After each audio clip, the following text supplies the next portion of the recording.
Good morning. Good morning. We're here. Hello, goddesses. Hello. What a beautiful day. I love your picture behind you. Oh, thank you. This is one of those amazing beach sunrises. I have 30,000 images. It says on my, I don't know if it's on my phone. Obviously, it's on the cloud somewhere, but Wonderful. yeah, it's fun to go back and look at those moments and be able to project them. Yes. Behind me. To be one with them again. To be one with them. Oh. And I just thought the colors were kind of fall, Halloweenish kind of. Well, I don't know, and this looks very much like our goddess's background. Oh yeah. How about that? Beautiful and fiery, and Right. I love it. I love it. So speaking of the goddess of the week, Lalla. Lalla. The saint of spoken words. Every word I say becomes a prayer. I am the author of my own story. Oh, wow. Yeah. Woo! As we speak, so we create. Abracadabra. I'm all about words. I know you are too. What we say is really, we are creating magic. We are speaking things into existence, whether we realize it or not. And Lalla is here to remind us of that. And you know what's interesting? I'm just going to read a little something from our goddess book, because there's always an interesting twist in their stories. But that she wrote poetry, and so much of the Kashmiri language is filled with her sayings. However, let's see, what did it say? Something about that she really couldn't read or write, but she just spoke these words. Yes. And how interesting that they, in her speaking them, they had such power. And that Lalla is an invitation to pay close attention to each word we say to ourselves within, and to the words we say about ourselves to the people we love. She is the acknowledgement from the soul that our every sentence is a prayer. If we want more love, more light, more of that joy and freedom that expands our capacity to be present in the world, then Lalla reminds us that we can become the author of our own reality right now. We can speak our desires into being. Wow. We're so powerful that changing the words we use to describe ourselves can change the trajectory of our lives. I mean, that's like affirmations 2.0 there. You know, it's like all those I ams that you say, be careful. Well, and I think that this is also really a powerful message about, and I talk about this in my coaching program, that, you know, the people, experiences you surround yourself with, right? So those choices of who you're energetically creating with. I, as a codependent in recovery for the last 20 years now, have had to learn about the conversations I'm having, because back in the day, it would be called fueling the fire, right?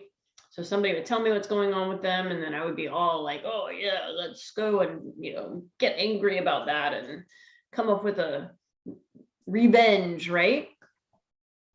That is not where I am now, because I realized that that was just cultivating chaos, which was a result of my codependence and my need to either control or be controlled.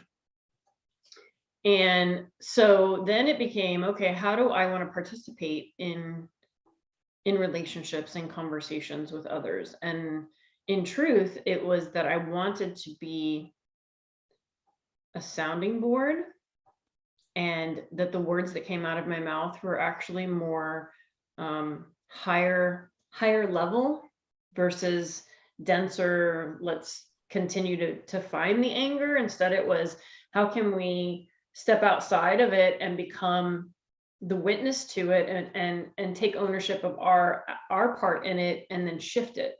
And so my words in those conversations became more purposeful, which then led me to where I am now, which is in coaching, because then it's about going, okay, well, is that really what you want to be saying? Is that really what you want to be creating?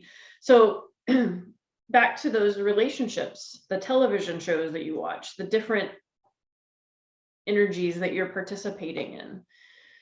The conversations I have now, if I'm expressing something, it's not because I'm looking for validation or what have you. It's because I need to express it so I can get to what the truth is for me. Mm-hmm. And I have safe people I can have those conversations with, that I know we're not going to do anything other than communicate with me in a loving and kind way to help me raise my view to a place that is in alignment with what my truth is. Because whatever words that I'm saying about those experiences is either going to produce more of the same experience, or it's going to shift me out of the denser feeling into, okay, how can I bring love here? What is my need? Mm-hmm. What boundary do I need to set so that I can be more at peace? Like if I'm in a text chain and I don't want to necessarily hear it, I'm going to mute it, because that's my boundary, as I don't need to be saturated in all of that noise. Right. So it's about finding your truth and then allowing every conversation you have inside your mind, in prayer with the divine, or out of your mouth into the world, bringing it into alignment with whatever your truth is. And that does not mean that I don't have moments where things come out of my mouth that are just programmed ways of doing things. And then I have to go, okay, is that really what I mean? Because then whenever if I fall into that cycle and then I find myself creating a life that is the opposite of my truth, then that tends to be my messenger of, hey, how are you communicating about things? But our words are so very powerful, and they really do have an impact on your creative process. So like we're moving into the new moon this week. Mm-hmm. And when we're setting intentions, we talk about this in our circles, about getting real clear about what it is that you're setting your intentions about, and being sure that the way that you're saying it is in alignment with what you hope the outcome will be. Yeah. Yeah. I was just thinking, we are being led to have some difficult conversations with people, or be a participant in or not participant in certain, just in our everyday lives, we're seeing a wider and wider divide of opinion about this and opinion about that. And there, we're trying to be in the middle ground and find that, but we're finding polar opposites here. And I think we always have had polar opposites. Well, I think it's just that it seems like it's a whole lot more present in our conversations these days. It is. With social media, there's definitely Yeah. safety in being able to say things that maybe you wouldn't say if you were face to face.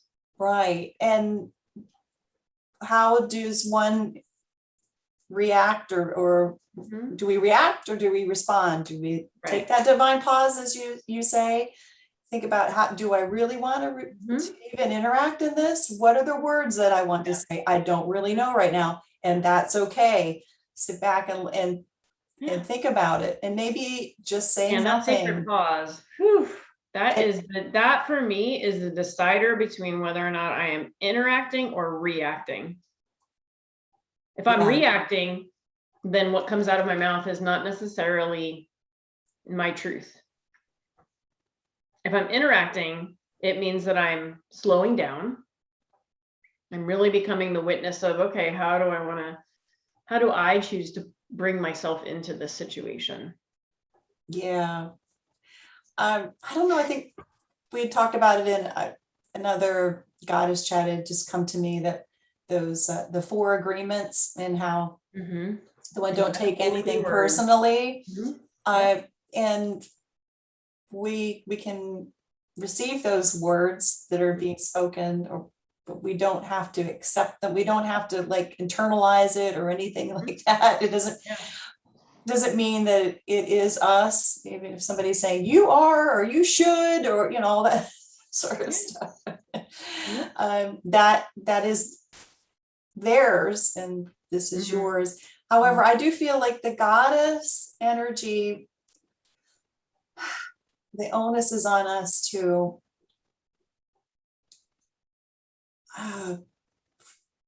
find that neutrality. I mean, I think that's a yogi's perspective too, is finding that neutral space. It's that non-duality, I guess, is Well, it's where I'm it's going, Lalla, right? right? So it's balance. It's about Balance, yeah. there being an equal amount of pause and action, and not all action, no rest, or all rest and no action. Like there's a balance in that. And in truth, if we look at just our whole being, or in our world in general, dualities are everywhere. And so for me personally, and in the work that I do, the balance of the dualities is the heart. Always. It always comes back to the heart. And that's what this particular oracle deck that we've been working through that's been the center message in nearly every goddess, is that it's about returning to that heart space, returning to the love that you are, and letting that be the messenger of how you want to share your information with the world, how you want to step into the world, and how you want to represent yourself once you're there. Yeah. And I'm thinking about that statement, I am, and the power of those 2 words, and whatever comes after that, that you say, is if you're thinking of I am as a conception of the divine, of all of love, or all of that is, and when you say I am, maybe something not so kind to yourself, that you're speaking that about something greater than you in a way. And I mean, it's really so profound. Words are really profound. And in my everyday vernacular, I've tried, I've been pretty successful in getting that word busy out of, you won't hear me say that word very often. I chose to take that out and use the word abundant. Right. And that was very powerful. Because even if I just say I have an abundant schedule, or I have an overly abundant schedule, it just sounds to me like I've got all of these beautiful things coming to me, rather than I've got all these things I gotta do, and it means nothing. And who wants to go through life doing a bunch of nothing, or whatever. And the words should are, that word has been difficult for me to take. I'm working on that right now. Well, yeah. Well, and in yoga, one of the Sanskrit statements or chants that you can practice to help you move out of the busyness of the mind into a remembrance of truth is Sat Nam. And my essence is truth. I love that. So just allowing yourself to have access to ways to shift your mindset from the victim, from the old paradigm belief structures, from the language that was said to you as a child. This is an excellent practice. And it's also affirming that you are divine, that you are love, that you are truth. Louise Hay, founder of Hay House, as many of us are familiar with her, turned to me, the writer of this, saying, during a dinner party, looked me right in the eyes and declared, every word you say is an affirmation. Mm. This is perhaps one of the most crucial spiritual lessons to remember. If we're not to separate from the soul, and if the soul is not separate from the divine, then we have the power to co-create our life. Yeah. As we speak, so we create. Abracadabra. I am, and today I am grateful. I am love. I am goddess. I am all those beautiful things that I've been called to be. And I affirm all of that. Okay. As are you. And so it is. And so it is. So it is. And with that, dear goddess friends, we bid you adieu. We have our new moon circle this evening. We hope that you will join us. If you would like to, check out the registration link. Right. And we look forward to speaking with or sharing with you again next week. Have a wonderful day. Sat Nam. Sat Nam. Namaste.